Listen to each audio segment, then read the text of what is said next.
Hi, I'm just showing how we do our carrot juice. This particular one is going to be carrot mixed with apple. So this is how we store the carrots.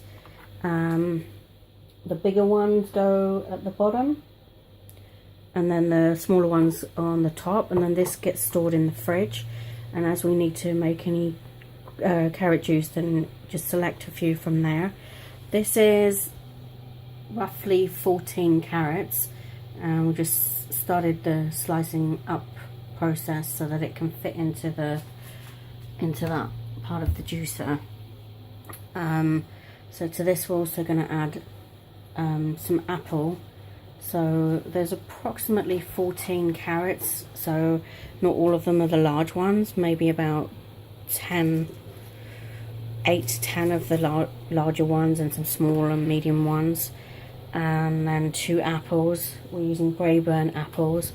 This is the juicer that we're using at the moment. It's the Panasonic MJ-L500, and we bought that a couple of months ago, and it's a masticating juicer. It's quite a good one. So anyway, we're going to show you how we do the juicing now. Just slicing up the carrot. These are all organic, and we're at the moment getting carrots from wherever we can get hold of them. Sometimes it's Aldi, sometimes it's Lidl, sometimes it's Tesco. Failing that, it will be Planet Organic, Abel & Co, or River & Ford. Which out of them do you think is the cheapest place? They're all about the same. They usually come in bags like this. So this is the Tesco one.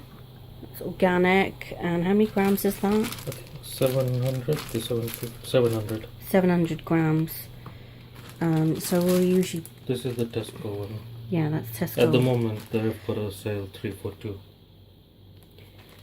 Yeah, that's been really handy, the 3 for 2. So we managed to pick up a number of other ingredients while we were doing that, which is good to know about. This is how you turn it on.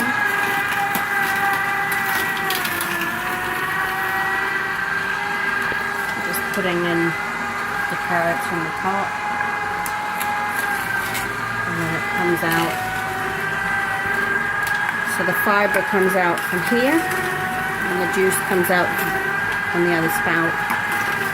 I had another video which showed how to assemble this masticating juicer, so you can have a look at that, how this juicer is put together once you buy it. It's different from a centrifugal juicer. I've just got my hand up here so it doesn't come the other way around. Nothing jumps up. So you keep your place tidy and clean. Yeah, and we're using the bags from the carrots here to collect the rubbish, so there's a bit less washing up to do.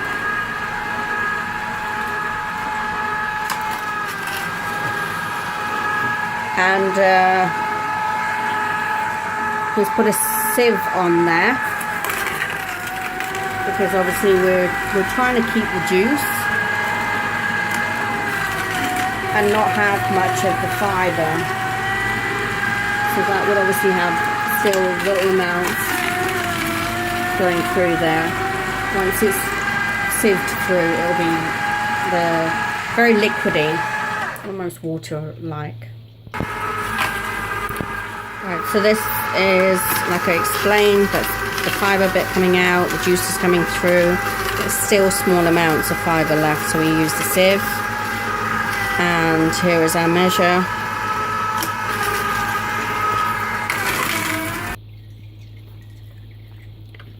So we're trying to get almost up to 300 ml, well, so it will fit in this 250 ml glass bottle. And the Gerson actually recommend the Norwalk juicer, which is the top of the range juicer. It was one of the first ones. It was probably the first juicer out on the market in the 1930s. But that is quite an expensive juicer. So we're doing this as a somewhere in between what we can afford to do. There are also other juicers out there which are also recommended on the Gerson as alternatives, like the Champion juicer. Those might be ones worth looking at. You can check out other people's videos on that.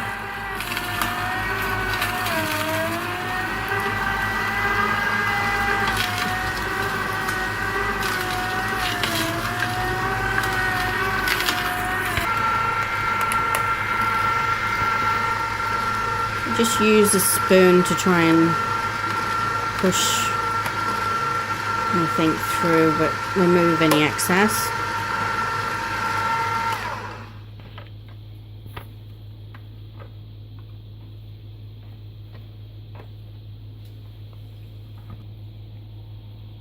So we've managed to juice 300 ml of juice. How many carrots did you use? Oh, these, because this is actually for two bottles. Yeah, I just remembered. And then we're going to fill this glass bottle up. It's a 250 ml bottle, but the reason we do it up to 300 ml is because there's a little bit of space at the top. So in order to make sure that there's less room for any oxygen there, so it doesn't start oxidizing, and then yeah, it's 250 ml and it's right up to the top. So yeah,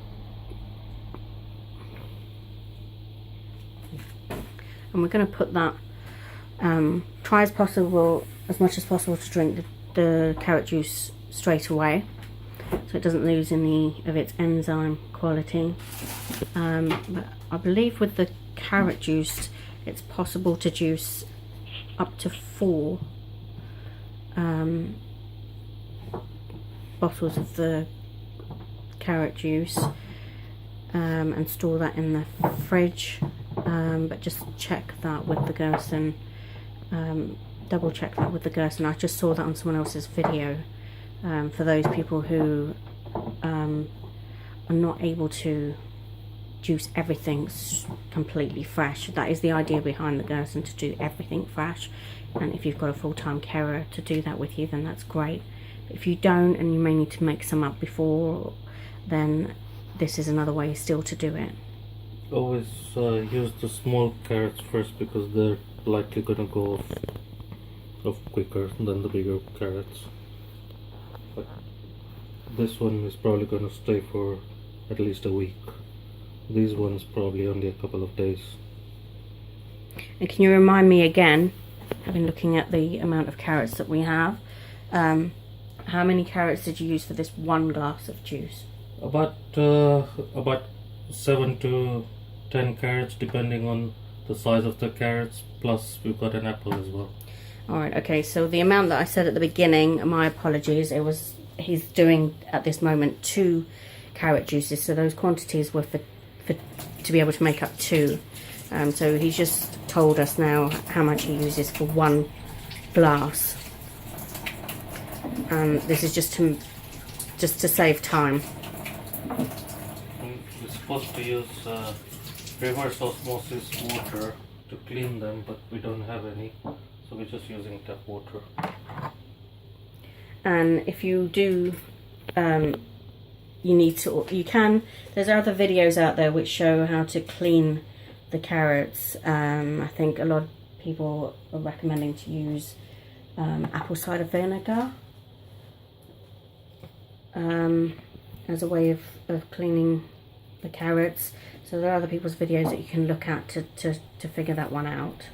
That's the Bragg's organic apple cider vinegar. So a couple of videos I've seen on YouTube where they are using that. So yes, that's something also to look into.